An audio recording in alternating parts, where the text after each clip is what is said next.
என் ஆத்துமாவே கர்த்தரை ஸ்தோத்திரி, என் முழு உள்ளமே அவருடைய பரிசுத்த நாமத்தை ஸ்தோத்திரி. என் ஆத்துமாவே கர்த்தரை ஸ்தோத்திரி, அவர் செய்த சகல உபகாரங்களையும் மறவாதே. இந்த சங்கீதக்காரர் அவரே பார்த்து சொல்றாரு. அவருடைய ஆத்துமாவை பார்த்து ஆத்துமாவுக்கு ஆலோசனை கொடுக்கிறார். ஆத்துமாவே ஆத்துமாவே, நீ என்ன செய்யணும் அப்படின்னா கர்த்தரை ஸ்தோத்திரி. எல்லாம் உங்கள் ஆத்துமாவை பார்த்து சொல்லலாமா? எல்லாம் உங்கள் ஆத்துமாவை பார்த்து சொல்லுங்க. என் ஆத்துமாவே கர்த்தரை ஸ்தோத்திரி. ஏன்னா இந்த வருடத்தை முடிக்க போகிறோம். ஆனால் இந்த வசனத்தை வாசிச்சுட்டு, இந்த வசனத்தை தியானிச்சுட்டு, இந்த வருடத்தை முடிவு செஞ்சுட்டு ஒரு வாக்கு தத்தத்தோடு ஒரு புது வருஷத்தை துவக்க போகிறோம். ஆமேன். என் ஆத்துமாவே கர்த்தரை ஸ்தோத்திரி. ஏன் ஆத்துமாவை பார்த்து சொல்கிறார் அப்படின்னா, சில பேர் வாயினால் கர்த்தரை துதிப்பாங்க, இருதயமோ தூரமாக இருக்கும். வாயினால் வல்லவரே நல்லவரே, நீர் வாழ்க, நீர் பெரியவர், நீர் உயர்ந்தவர், நீர் சிறந்தவர், அப்படியெல்லாம் துதிச்சிட்டே இருப்பாங்க. ஆனால் உள்ளம் ஆடை கட்டி போட்டு வந்த என்னாச்சுன்னு தெரியல, என் பிள்ளைய தனியாக விட்டு வந்த என்னாச்சுன்னு தெரியல, உள்ளமெல்லாம் அங்கே கிடக்கும். எங்கள் அக்கா இன்னைக்கு பார்த்தா வீட்டுக்கு வந்துச்சு, வீட்டில் இறக்கான்னு வந்துட்டேன், என்ன செய்யுதுன்னு தெரியல. அப்படி துதிக்காம இந்த சங்கீதக்காரர் சொல்கிறார், ஆத்துமாவுக்கு ஆலோசனை கொடுக்குறாரு. ஆத்துமாவே, நீ அரைகுறையாக துதிச்சிடாத, உனக்கு நான் புத்தி சொல்கிறேன், நீ கர்த்தரை ஸ்தோத்தரிக்கிற இருதயமாக இருக்கணும். ஆத்துமானா இருதயம், மனசு, மனமே நீ கர்த்தரை துதி. சில பேர் அந்த துதிக்கு எப்பொழுது கர்த்தரை துதிப்பாங்க அப்படின்னா, ஒரு மனிதனுடைய இருதயம் முதலாவது நன்றியினால் நிரம்ப வேண்டும், நன்றி உணர்வினால் நிரம்ப வேண்டும். நன்றியினால் நிரம்பாத ஒரு மனுஷன் துதிக்க மாட்டாங்க. அது என்ன நன்றியினால் நிரம்புவதுன்னா என்ன பாருங்க, கிராட்டிடியூட் அப்படின்னு சொல்றாங்க. கிராட்டிடியூட்னா நன்றி உள்ள இருதயம். யார் ஒருத்தவங்க நன்றி உள்ள இருதயத்தோடு கூட இருக்கிறாங்களோ அவங்க தான் வெற்றியுள்ள வாழ்க்கை வாழ்வாங்களாம். எப்பொழுதுமே மனுஷனுடைய மனசு குறைப்பட்டு கொள்ளக்கூடிய மனசு, குறையை மாத்திரம் சிந்திக்கக்கூடிய மனசு, குறையை மாத்திரம் யோசிக்கக்கூடிய மனசு தான் மனிதனுடைய மனசு. அதனால் மனிதன் எப்பொழுதுமே குறைகளை மட்டுமே சிந்திப்பான், அதையே பேசுவான். அவங்க எனக்கு சரியாக செய்யலை, இவங்க எனக்கு அதை செய்யலை, எனக்கு ஏசப்பா இதை கொடுக்கல அதை கொடுக்கல, அப்படி இப்படின்னு சொல்லிகிட்டே இருப்பாங்க. எனக்கு அன்பான ஒரு மனுஷனை பார்த்து கேட்டார், இந்த உலகத்தில் பெரிய பெரிய பணக்காரெல்லாம் இருக்கிறானே, ஆண்டவர் அறியலை, அவனையெல்லாம் ஏசப்பா ஆசீர்வதிச்சிருக்கிறாரா, சாத்தா ஆசீர்வதிச்சிருக்கிறாரா அப்படின்னு என்னை கேட்டார். நான் சொல்கிறேன், நன்மையான எந்த ஈவும் பூரணமான எந்த வரவும் ஜோதிகளின் தாவரத்திலிருந்து இறங்கி வருகிறது, முதலாவது. இரண்டாவது, எல்லா விதமான முயற்சிக்கும் பலன் உண்டு என்று வசனம் சொல்கிறது. நீங்கள் எந்த விதமான முயற்சி எடுத்தாலும், பணத்தை பெருக்குவதற்கு முயற்சி எடுத்தாலும் பலன் உண்டு, கண்டிப்பாக அது பலன் வராமல் போகாது. எனவே அவங்கள கர்த்தர் பிசாசு ஆசீர்வதிச்சா என்று சொல்வதற்கு பதிலாக கர்த்தர் தான் அவங்களையும் கூட சுகமாய் வைத்திருக்கிறார். ஆமேன்னு சொல்லலாமா?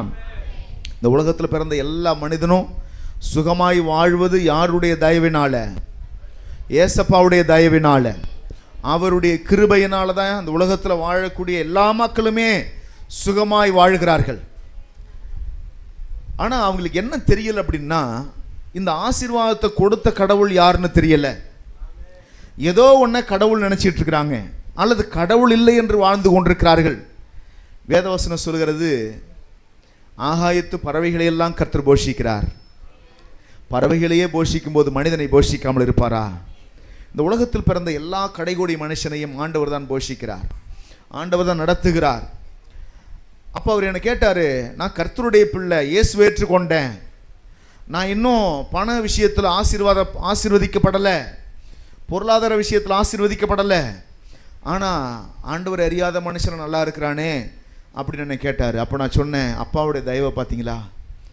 ஆண்டவர் அவர் அறியாத மனுஷனை கூட இப்படி ஆசீர்வதிக்கும் பொழுது நம்மை ஆசீர்வதிப்பது அதிக நிச்சயம் அல்லவான்னு நான் சொல்கிறேன். அவர் என்ன சொல்கிறார் அப்படின்னா, எனக்கும் அவருக்குள்ள மனநிலைமையை மட்டும் நீங்கள் பார்க்க போகிறீங்க. அவர் என்ன சொல்கிறாரு, அவன் நல்லா இருக்கிறான்னு, நான் கர்த்தருடைய பிள்ளை, நான் நல்லா இல்லையேன்னு அவர் சொல்லிட்டு இருக்கிறாரு. நான் என்ன சொல்கிறேன், அப்பாவுடைய அன்பை பாருங்க, அவனையே ஆசீர்வதிக்கும் பொழுது நம்மளை ஆசீர்வதிப்பது அதிக நிச்சயம் அல்லவா அப்படி நான் சொன்னேன். ஆமென். அந்த கிராட்டிடியூடு இருதயம் எப்படி இருக்கும், நன்றி உள்ள இருதயம் எப்படி இருக்கும்னா, எதையோ ஒன்று கர்த்தர் கொடுக்கலன்னு சொல்லி குறப்பட்டுக்காம கர்த்தர் கொடுத்திருக்கிற ஒவ்வொன்றையும் எண்ணி நன்றி சொல்லும். முதல்ல கர்த்தர் கொடுத்திருக்கிறதுக்கு நன்றி சொல்லணும், பிறகுதான் கர்த்தர் நிறைய கொடுப்பார். ஆமென். நல்ல கண்ணை கொடுத்திருக்கிறாரு, நல்ல காது கொடுத்திருக்கிறாரு, நல்ல கை கால்களை கர்த்தர் கொடுத்திருக்கிறாரு, நல்ல இருதயத்தை கர்த்தர் கொடுத்திருக்கிறாரு, நல்ல சரீரத்தை கர்த்தர் கொடுத்திருக்கிறாரு, நல்ல வீட்டை கர்த்தர் கொடுத்திருக்கிறாரு. உங்க நிலைமையிலிருந்து உங்களுக்கு கீழே இருக்கிற அநேகரை போய் பாருங்க. எத்தனை பேர் ஒருவேளை சோறு இல்லாமல் இருக்கிறாங்கன்னு பாருங்க, எத்தனை பேர் கை இல்லாமல் அவதிப்படுறாங்கன்னு பாருங்க, எத்தனை பேர் கண் இல்லாமல் அவதிப்படுறாங்கன்னு பாருங்க. அப்போ ஏகோவா தேவன், அந்த எல்ஷடாய் தேவன், அந்த தயாளன் நமக்கு ஆசீர்வாதம் கொடுத்திருக்கிறாரா இல்லையா? இந்த கண்ணுடைய மதிப்பு கண் இல்லாதவங்களுக்கு தான் தெரியும், கை காலுடைய மதிப்பு இல்லாதவங்களுக்கு தான் தெரியும். எதையோ ஒன்றை கர்த்தர் கொடுக்கலை என்று குறைப்பட்டு கொள்ளக்கூடிய இருதயம் தான் மனிதனுடைய இருதயம். ஆனால் எப்படிப்பட்ட மனுஷனை கர்த்தர் தேடுறாருன்னா, கர்த்தர் செய்த நன்மைக்கு ஒவ்வொன்றுக்கும் நன்றி சொல்ற மனுஷனையே கர்த்தர் தேடுகிறார். வேதத்தில் 10 குஷ்டரோகிகள் ஆண்டவரை தேடி வந்தார்கள். 10 குஷ்டரோகிகள். அந்த 10 பேரையும் பார்த்து ஆண்டவர் இயேசு கிறிஸ்து சுகமாக்கி அனுப்புகிறார். 10 பேரையும் பார்த்து சொல்றாரு, நீங்க போயிட்டு உங்களுக்கு சுகமாகி விட்டது, நீங்கள் போயிட்டு என்ன செய்யுங்க, ஆசாரியனுக்கு உங்களை காண்பியுங்கள் என்று சொல்லி அனுப்புகிறார். இந்த 10 பேர் என்ன செய்றாங்க, ஆசாரியனுக்கு தன்னை காண்பிக்க அவர்கள் கடந்து போகிறார்கள். போகிற வேளையிலேயே 10 பேரும் சுகமாகிறார்கள். என்ன பெரிய ஆச்சரியம்! 10 பேர் வராங்க, சுகமாகணும்னு தான் வராங்க, ஆண்டவர் சுகம் தரணும்னு வராங்க. 10 பேர் வந்துட்டு வரும்பொழுது 10 பேருமே ஒரே மாதிரியான வியாதி, பலவீனம். எப்படி வந்தாங்கன்னு தெரியல, எப்படியோ ஆண்டவர் இயேசு அற்புதம் செய்கிறார் என்பதை அறிந்து அவர்கள் அங்கிருந்து வராங்க. லூக்கா சுவிசேஷ புஸ்தகம் 17வது அதிகாரத்தில் பாருங்க, 12வது வசனத்தை படிக்கிறோம். லூக்கா சுவிசேஷ புஸ்தகம் 17வது அதிகாரம் 12வது வசனத்தில், அவர் ஒரு கிராமத்தில் பிரவேசித்த பொழுது குஷ்டரோகமுள்ள மனுஷர் 10 பேர் அவருக்கு எதிர்கொண்டு வந்து தூரத்தில் நின்று என்ன செய்தாங்க, இயேசு ஐயரே எங்களுக்கு இறங்கும் என்று சத்தமிட்டார்கள். 10 பேர் வராங்க, ஆண்டவர் இயேசு சுகம் கொடுக்கிறவர்னு தெரிஞ்சு வராங்க. வந்து ஆண்டவர்கிட்ட கேட்குறாங்க, இயேசு ஐயரே, இயேசு ஐயரே எங்களுக்கு இறங்கும் என்று சத்தமிட்டார்கள். இயேசு என்ன செஞ்சார், அவர் அவர்களை பார்த்து நீங்கள் போய் ஆசாரியர்களுக்கு உங்களை காண்பியுங்கள் என்றார். அந்தபடியே அவர்கள் போகும்பொழுது சுகமானார்கள். 14ஆம் வசனத்தில், அந்தபடி அவர்கள் போகும்போது சுகமானார்கள். அவர்களில் ஒருவன் தான் ஆரோக்கியமானதை கண்டு திரும்பி வந்து, பாருங்க 10 பேர் சுகமாகறாங்க, அதுல ஒருத்தன் ஆரோக்கியமானதை கண்டு அவன் திரும்பி வந்து உரத்த சத்தமாக, எப்படி சத்தம் போட்டான், உரத்த சத்தமாக தேவனை மகிமைப்படுத்தி, படிங்க, அவருடைய பாதத்தருகே முகங்குப்புற விழுந்து அவருக்கு நன்றி செலுத்தினான். அவன் சமாரியனாக இருந்தான். அப்பொழுது இயேசு, சுகமானவர்கள் 10 பேர் அல்லவா, மற்ற 9 பேர் எங்கே? தேவனை மகிமைப்படுத்துகிறதற்கு இந்த அந்நியனை தவிர மற்றொருவனும் திரும்பி வர காணோமே என்று சொல்லி அவனை நோக்கி, நீ எழுந்து போ, உன் விசுவாசம் உன்னை ரட்சித்தது என்றார். எல்லாம் கவனிக்கிறீங்களா? எல்லாம் கவனிங்க. ஆண்டவர் 10 பேரை சுகமாக்குறாரு, 10 பேரை வீட்டுக்கு அனுப்புறாரு, போயிட்டு ஆசாரியனுக்கு காண்பீங்கன்றாரு. யாரையும் திரும்பி வாங்க வந்து நன்றி சொல்லுங்கன்னு எதிர்பார்க்கல. அவங்க திரும்பி வரணும், வந்துட்டு எனக்கு நன்றி சொல்லணும்னு எதிர்பார்க்கல. ஆனால் அவர் உள்ளத்தில் ஒரு எங்கேயோ ஒரு மூலையில் ஒரு எண்ணம் இருக்குது, யாராவது ஒருத்தனாவது திரும்பி வர மாட்டானா, நன்றி சொல்வதற்கு வரமாட்டாங்களான்னு ஏங்கி இருக்கிறாரு. அதுல ஒருத்தன் என்ன செய்யறான், அவன் சமாரியன், அவன் இஸ்ரவேல் ஜனத்தான் கிடையாது, ஆண்டவருக்கு சொந்த ஜனம் கிடையாது, புறதேசத்தான். அவன் சுகமானதை பார்த்த உடனே அவன் என்ன செய்யறான் பாருங்க, சுகமானதை பார்த்த உடனே அவன் என்ன செய்றானாக்க உரத்த சத்தமாக தேவனை மகிமைப்படுத்தினான். ஆமென் சொல்லலாமா? எப்படி மகிமைப்படுத்தினான்னு சொல்லுங்க. காதுல வந்து சொல்லல, ஏசப்பா சுகந்தீங்க நன்றி அப்படிலாம் சொல்லல. தெய்வமே இயேசுவே என்னை சுகமாக்கினதுக்கு நன்றி அப்படிதான் கத்திருப்பான்னு நினைக்கிறேன். ஆராதனைன்னா அதுதான் ஆராதனை. இப்ப என்ன மறந்துட்டான்? அவன் யாருங்கிறத மறந்துட்டான், எந்த ஊருங்கிறத மறந்துட்டான். வெக்கமான சூடு சொன்ன எல்லாம் காணாம போயிடுச்சு. ஏன்னா இவ்வளவு பெரிய நன்மையை செஞ்சிருக்கிறாரு. எத்தனை நாட்கள் இந்த குஷ்டரோகம் வியாதியினால அவதிப்பட்டேன். எத்தனை பேர் என்னை அரோசித்தார்கள், எத்தனை பேர் என்னை வெறுத்தார்கள், எத்தனை பேர் என்னோடு கூட பழகுவதற்கு தயங்கினார்கள்.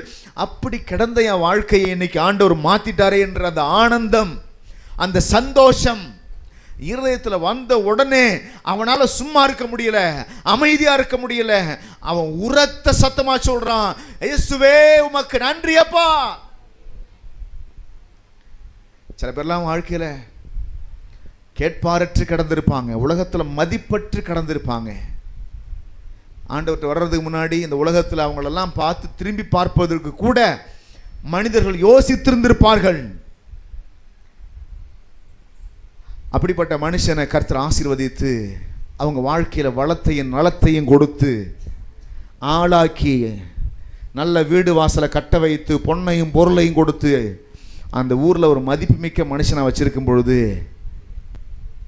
அதுக்கு பிறகு சில பேரெல்லாம் நான் பார்த்துருக்கிறேன், நம்மகிட்ட நிறைய பேரம் பேசுவாங்க, சர்ச்சைக்கு வர்றதுக்கு கணக்கு பார்ப்பாங்க, ஆண்டவர் ஆராதிக்க யோசிப்பாங்க. என்னன்னா அவங்க உள்ளத்துல இன்னும் குறைபாடு தான். என்ன குறைபாடு? எனக்கு என்ன செஞ்சார் ஆண்டவர்? அன்னைக்கு இப்படி மதிப்பற்று கடந்தோமே, அன்னைக்கு யாரும் நம்மளை மதிக்கலையே, இன்னைக்கு வந்துட்டு தலைவர் என்றான், ஊர் தலைவர் என்றான், முக்கியஸ்தர் என்றான், நாட்டாமன்றான். உடனே பின்னாடியே போயிடுறதா? அன்னைக்கு கிடந்த பொழுது ஒரு மனுஷன் கூட திரும்பி பார்க்க வழி இல்லையே, நம்மளை தேடி வந்து நம்மளை விசாரிக்க ஒரு கதி கிடையாதே.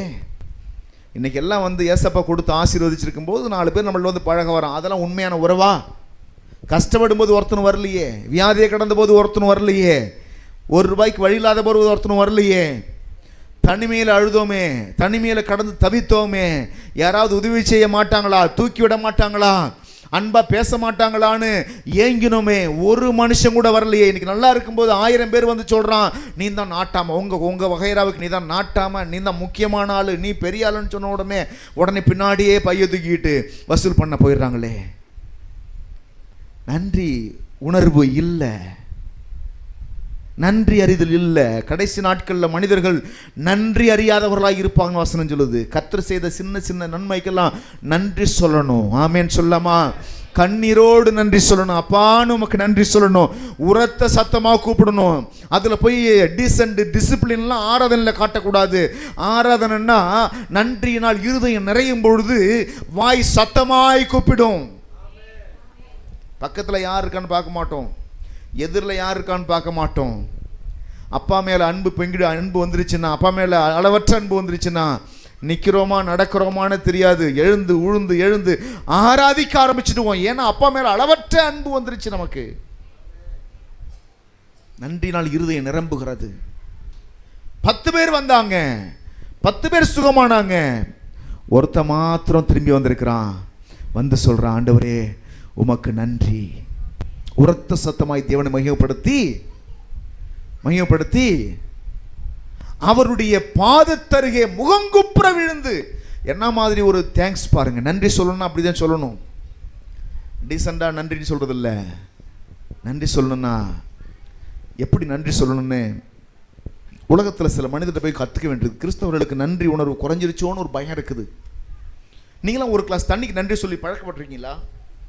ஒரு கிளாஸ் தண்ணிக்கு முதல்ல நன்றி சொல்லுங்க. யாரோ ஒருத்தர் ஒரு கிளாஸ் தண்ணி தராங்கன்னா நான் எப்பொழுதும் என்ன செய்வேன்னா, தண்ணி கொடுத்தா வாங்கி குடிச்சிட மாட்டேன். தண்ணி கொடுத்தோன்னே ரொம்ப நன்றி, கர்த்தர் உங்களை ஆசீர்வதிப்பார், நல்லா இருங்க, இந்த வார்த்தையை சொல்லாமல் நான் தண்ணி வாங்கி குடிக்கவே மாட்டேன். டீ கொடுத்தா கூட வாங்கிக்கிட்டு நன்றி, கர்த்தர் உங்களை ஆசீர்வதிப்பார், நல்லா இருங்க அப்படின்னு நான் சொல்லுவேன். காரணம் என்னன்னா, ஒவ்வொரு கிளாஸுக்கு கூட நன்றி சொல்லணும், தண்ணிக்கு கூட நன்றி சொல்லணும். அந்த இருதயம் கர்த்தர் நினைக்கணும், ஆண்டவரே இன்னைக்கு நான் உயிரோடு இருக்கிறேனே உமக்கு நன்றி. எப்படி சொல்லணும்? பாதத்தருகே முகங்குப்புற விழுந்து அவருக்கு நன்றி செலுத்தினான். இப்போ ஆண்டவர் கேட்கிறாரு, 10 பேர் அல்லவா சுகமானாங்க, இந்த புறத்தியானை தவிர வேறு ஒருவரும் வரவில்லையா அப்படின்னு கேட்கிறாரு. என்ன தெரியுமா? சொந்தக்காரங்க எல்லாம் வரல, அந்நியன் தான் நன்றி சொல்றான். அதனால தான் நான் சொல்றேன், நன்றி சொல்வதற்கு அந்நியர்கள்ட்ட போய் கற்றுக்கொள்ளணும். ஆமேன்னு சொல்லலாமா? அவங்க சின்ன சின்ன காரியத்துல நன்றி உணர்வோடு கூட இருக்கிறாங்க. கிறிஸ்தவங்க என்ன செய்தாலும், என்ன செஞ்சிட்டாரு ஏசப்பா, எனக்கு என்னத்தை கொடுத்துட்டாரு, அதனால தான் என்ன சொல்றது இல்லைன்னா, தன் ஆத்துமாவை பழக்க வைக்கல, நன்றி சொல்லுகிற ஆத்துமாவை பழக்க வைக்கவில்லை. அதனால தான் அந்த 103வது சங்கீதத்தில் தாவீது தன் ஆத்துமாவை ட்ரெயின் அப் பண்ணுகிறார், பழக்க வைக்கிறார். ஆத்துமாவே, நீ நன்றி கெட்ட இருதயமாய் இருந்து விடாதே, நீ நன்றியுள்ள இருதயமாய் இருக்க வேண்டும். நீ ஸ்தோத்திரிக்கிற இருதயமாய் இருக்கணும். என் வாழ்க்கையில் நான் சில நேரத்துலலாம் நான் யோசிச்சு பார்ப்பேன், என் குடும்பம் எப்படி கடந்துச்சுன்றது இன்னை வரைக்கும் நான் மறக்கிறதே கிடையாது. நான் எப்படி இருந்தேங்கிறது இன்னைய வரைக்கும் மறக்கிறது கிடையாது. என்னை என் வாழ்க்கையில் ஆண்டவர் என்னை எங்கே கொண்டு வச்சுருந்தாலும் சரி, நான் கடந்து வந்த பாதைகளை ஒரு நாள் மறக்க மாட்டேன். 11வது 12வது 2 ஆண்டுகள் ஒரே பேண்ட்டு ஒரே ஷர்ட்டை போட்டுக்கொண்டு வாரத்தில் 5 நாட்களும் ஸ்கூலுக்கு போன அனுபவத்தை நான் வாழ்க்கையில் மறக்க மாட்டேன். செருப்பு இல்லாமல், செருப்பு வாங்குவதற்கு வழி இல்லாமல் பல ஊர்களுக்கு போகும்பொழுது நான் வெறுமையாய் நடந்து போனதை மறக்க மாட்டேன். ஒரு பேண்ட் ஷர்ட் இல்லாமல் +2 முடித்த பிறகு லுங்கியை கட்டி கொண்டு ஊராய் போனதை மறக்க மாட்டேன். நான் அந்த இடத்துல இருந்து தான் கர்த்தர் எனக்கு கொண்டு வந்திருக்கிறாரு. வெறுமையாய் கிடந்த வாழ்க்கை என் வாழ்க்கை. நல்ல சோறு, நல்ல சந்தோஷங்கிறதுலாம் தூரமான ஒரு இடத்துல இருந்துச்சு எனக்கு. எங்கள் வீட்டில் சண்டை நடக்காத ஒரு நாள் என்பது அது ஆச்சரியப்படுற ஒரு நாளாக இருக்கும். டெய்லி எங்கள் அப்பா தண்ணி போட்டுருவார், டெய்லி சண்டை நடக்கும், ஓயாத சண்டை நடக்கும், ஓயாத நிம்மதியற்ற ஒரு வாழ்க்கை, சந்தோஷமற்ற ஒரு நிலைமை. சண்டை நடக்குமே தவிர, பெற்றோருக்குள்ளே சண்டை நடக்குமே தவிர, எங்கள் பெற்றோர் யாருமே பிள்ளைங்க இருக்குது, பிள்ளைங்க முன்னாடி சண்டை போடக்கூடாதுன்னு யோசிச்சதே கிடையாது. அவங்களுக்கு தெரியாது, அவங்கள குறை சொல்லி பிரயோஜனம் கிடையாது. இப்போ நான் யோசிப்பேன், எனக்கு என் மனைவிக்கும் வருத்தம் வருதுன்னு சொன்னால் நான் சொல்லுவேன், பிள்ளைங்க இருக்காங்க, அமைதியாரு, பிள்ளைங்க முன்னாடி எதுவும் நினைச்சக்கூடாது, பேசுறது சரி கிடையாது, பிள்ளைங்கள்லாம் தூங்கட்டும் அல்லது பிள்ளைங்க வெளில போகட்டும், பிறகு நம்ம பேசிக்கலாம், நம்ம பாக்குவதெல்லாம் வச்சுக்கலாம், பிள்ளைங்க இருக்கும்போது எதையும் நினைச்சக்கூடாது, பேசக்கூடாதுன்னு நான் சொல்லுவேன். ஆனால் அன்னைக்கு என்னுடைய பெற்றோர்லாம் எங்களை யாரும் பார்க்கல. அவங்களுக்கு அவங்களுடைய கோவத்தை தீர்த்துக்கணும், இவங்களுக்கு கோவத்தை தீர்த்துக்கணும், 2 பேரும் மாறி மாறி சண்டை போட்டுக்குவாங்க. எங்கள் வாழ்க்கை தவிச்சிட்டு கிடந்தது. நாங்கள் சின்ன பிள்ளையாக இருந்த நாட்கள் எல்லாம் ஒவ்வொரு நாளும் தவிச்சு சாப்பாடு சாப்பிட்ட நாட்கள். ஆனால் இன்னைக்கு என் ஆண்டவர் ஒரு சமாதானமாய் வைத்திருக்கிறார். நன்றி சொல்லணுமா வேணாமா ஏசப்பாவுக்கு? இருதயத்துக்கு பழக்க வைக்க வேணுமா வேணாமா? இருதயத்தை பார்த்து சொல்லும், இருதயமே நீ மறந்துடாத. ஒருவேளை சோத்து கஷ்டப்பட்ட நாட்களை மறந்துடாத. அன்னைக்கு எந்த பங்காளியும் உன்னை எட்டி பார்க்கல, அதை மறந்துடாத. ஒருத்தவங்க கூட உன்னை திரும்பி பார்க்கல, அதை மறந்துடாத. ஏன்னு கேட்க ஒரு ஆளு கூட இல்லை, அதை மறந்துடாத. இன்னைக்கு நல்லா இருக்கும்போது 4 பேர் உறவுன்னு சொல்லிட்டு வருவோம், அதை நினைச்சிட்டு கர்த்தரை விட்டுறாதன்னு இருதயத்துக்கு பழக்க வைக்கணும். இருதயத்தை பார்த்து சொல்லணும், என் ஆத்துமாவே நீ கர்த்தரை ஸ்தோத்தரி. என் முழு இருதயமே, அரமனசோட கூட இல்ல, என் முழு இருதயமே அவருடைய பரிசுத்த நாமத்தை ஸ்தோத்திரி. எல்லாம் சொல்லுங்க, என் முழு இருதயமே அவருடைய பரிசுத்த நாமத்தை ஸ்தோத்திரி. என் ஆத்துமாவே கர்த்தரை ஸ்தோத்திரி. அவர் செய்த சகல உபகாரங்களையும் மறவாதே. எத்தனை பேர் சொல்ல போறீங்க இன்னைக்கு? ஆண்டவர் உங்க இருதயத்தை பார்த்து சொல்லுங்க, எல்லாருமே சொல்லுங்க, என் ஆத்துமாவே கர்த்தரை ஸ்தோத்திரி. அவர் செய்த சகல உபகாரங்களையும் ஒன்ன கூட மறந்துடாத. சகல உபகாரம் சொன்னா சோறு கொடுத்ததெல்லாம் மறந்துடாத. சோறு தானே அலட்சியப்படுத்திடாத.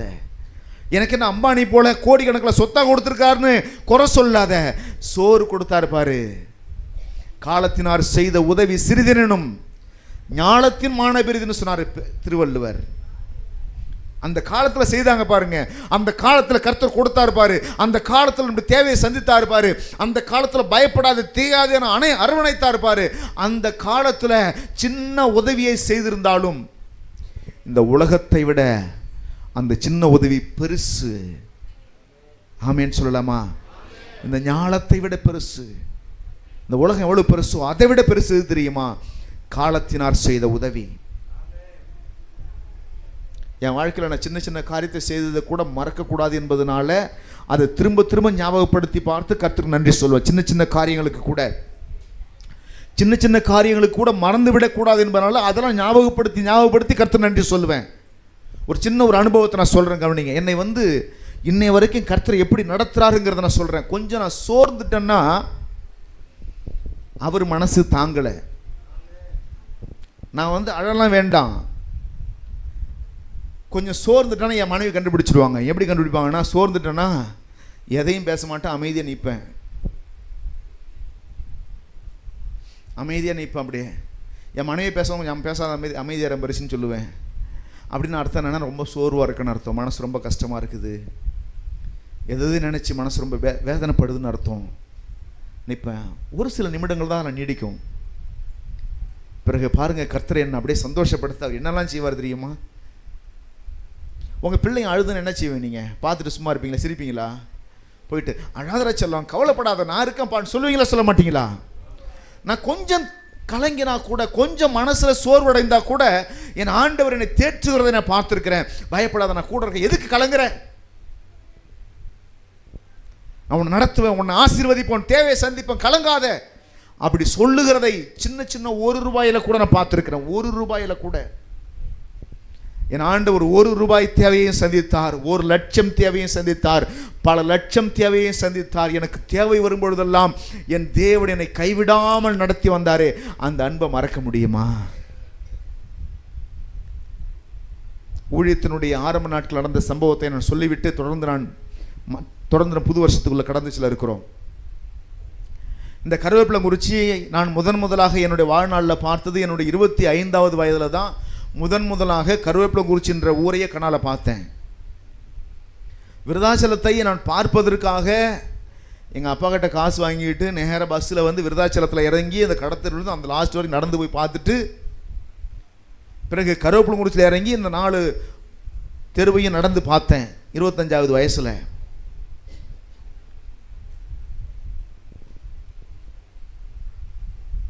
ஊழியத்தை ஆரம்பித்த நாட்களில் முதுகெலும்புன்னு யாருமே இல்லை, ஒரே ஒருத்தருக்கு மட்டும் தான், கர்த்தர் மட்டும் தான் முதுகெலும்பு இன்னைய வரைக்குமே. இங்கே வரும்பொழுது எனக்கு யாரும் 10 விசுவாசிகளை கொடுத்து இந்த விசுவாசிகளை வைத்து ஊழியம் செய்யி ஆத்துமாக்களை அறுவடை செய்யி பிறகு நீ ஒரு பெரிய சபையை கட்டணும் யாருன்னு 10 ஆத்துமாக்களை தரலை. இந்த ஊருக்கு வரும்பொழுது எனக்கு யாருமே தெரியாது. எனக்கு ட்ராக்ஸ் எடுத்துக்குவேன், கைப்பிரதிகளை கையில் எடுத்துக்கொள்வேன். ஆசை தம்பின்னு ஒருத்தர் இந்த நேமத்தை சார்ந்தவர் இங்கே ஒரு வாடகை சைக்கிள் கடை வச்சுருந்தார்.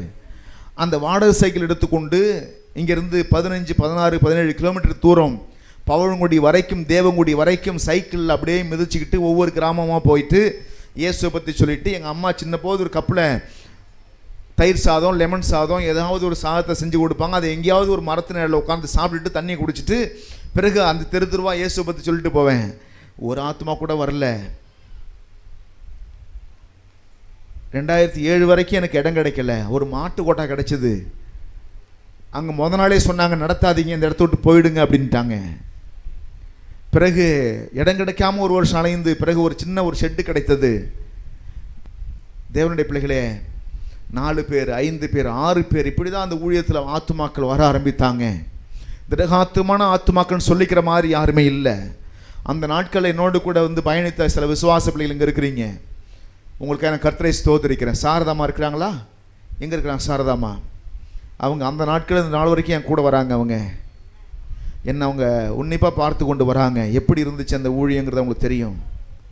அதற்கு பிறகு திலகம் சிஸ்டர் என் கூட பயணித்து கொண்டு வராங்க. முருகேசன் பெருதெல்லாம் அன்னிலிருந்து என்னை பார்த்துட்டு வராருன்னு நினைக்கிறேன். அது கொஞ்ச நாளுக்கு அப்புறம் தான் வந்தார் அவர்.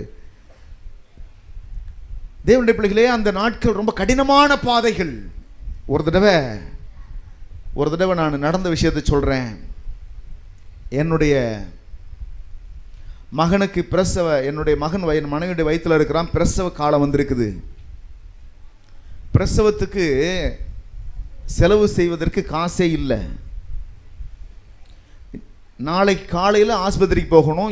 இரவு வரைக்கும், இன்னைக்கு மதியம் வரைக்கும் காசு இல்லை கையில். உதவின்னு கேட்க யாருமே முகம் தெரிஞ்சவங்க, என்னை அந்த நேசிக்கக்கூடிய விசுவாசிகள் யாருமே இல்லை. விசுவாசிகள் இருந்தாங்க, நான் போய் கேட்டால் என்னை இழிவாக நினைப்பாங்க, அற்பமாக எண்ணுவாங்க, தரமாட்டாங்க, தந்தாலும் அதை சொல்லி காட்டுவாங்க. அப்படிப்பட்ட விசுவாசிகள் தான். அதனால் யார்கிட்டையும் கேட்க மனம் இல்லை. ஒரு பாஸ்டருக்கு ஃபோன் பண்ணி கேட்டேன், ஒரு 1000 ரூபா கடனாக கொடுங்க அப்படின்னு. எனக்கு இந்த பிரசவத்துக்குலாம் அதிக ரூபா கையில் வச்சுருக்கணுன்ற விஷயம் எனக்கு தெரியாது, எனக்கு தெரில. அதனால் 1000 ரூபா கடனாக கொடுங்க அப்படின்னேன். 1000 ரூபா கொடுத்தாரு. அதை எடுத்துக்கிட்டு நான் சிதம்பரம் போனேன்னா அங்கே ஜிஹெச்சில் சொல்லிட்டாங்க, இது வந்து இங்கே பார்க்க முடியாது, நீங்கள் ஓபிக்கு தான் போகணும் அப்படின்னு சொல்லிட்டாங்க. பிறகு நான் அதை ஓபிக்கு போகிறேன். கையில் வெறும் 800 ரூபா தான் இருக்குது. எனக்கு தெரியல அங்கே என்னென்ன செலவாகணும், எனக்கு தெரியலை. டாக்டர் ஒரு லிஸ்ட்டை எழுதி கொடுத்தாரு. 2400 லட்சம் ரூபாய்க்கு அதில் பில் இருந்துச்சு. இந்த பொருளெல்லாம் வாங்கிட்டு வந்தால் தான் ஆப்ரேஷன் பண்ண முடியும், வேறு வழி கிடையாது. குழந்தை அசைவில்லாமல் இருக்குது, உடனே செய்யணும்னா அந்த பொருளை வாங்கிட்டு வரணும்னு சொல்கிறாரு. அந்த சீட்டை வாங்கிக்கிட்டு வெளியில் நடந்து போகிறேன். எங்கே போகிறது, யார்கிட்ட கேட்குறது, காசு இல்லை. 800 ரூபா தான் கையில் இருக்குது, வெறும் 800 ரூபா. நீங்கள் நல்லா இருக்கிறத பார்த்து அநேகர் பலவிதமாக பேசுவார்கள். நான் கஷ்டப்பட்ட காலத்தை என் ஆண்டவர் மாத்திரம் பார்த்தார். நல்லா இருக்கும் பாஸ்டர், அவருக்கு எத்தனை ட்ரெஸ் போடுறாரு, இப்படி இருக்கிற அப்படின்னு சொல்லலாம். ஆனால் கஷ்டப்பட்ட காலத்தில் யாருமே என் கூட இல்லையாப்பா, கர்த்தர் மட்டும் தான் கூட இருந்தார். அந்த காலத்தில் நானும் என் மனைவி பிள்ளைலாம் கஷ்டப்பட கடந்து வந்தோம். என் மனைவி அழுது பல நாட்கள் வேதனையோடு கூட என் கூட வாழ்ந்தாங்க. அந்த நாட்கள்லாம் உங்களுக்கு சொன்னால் புரியாது. அதெல்லாம் நினச்சா இன்றைக்கும் கண்ணீர் வரும் பாருங்கள். அந்த 800 ரூபா தான் கையில் இருக்குது. அந்த சீட்டை எடுத்துக்கிட்டு என்ன சொல்கிறது, எங்கே ஃபோன் பண்ணுறது எதுவுமே தெரியல எனக்கு. அப்படியே நடந்து நான் பாட்டுக்கு ஒரு 100 மீட்டர் நடந்து எங்கே போகிறேன்னு தெரியாமல் நான் பாட்டு கால் போயிட்டுருக்குது.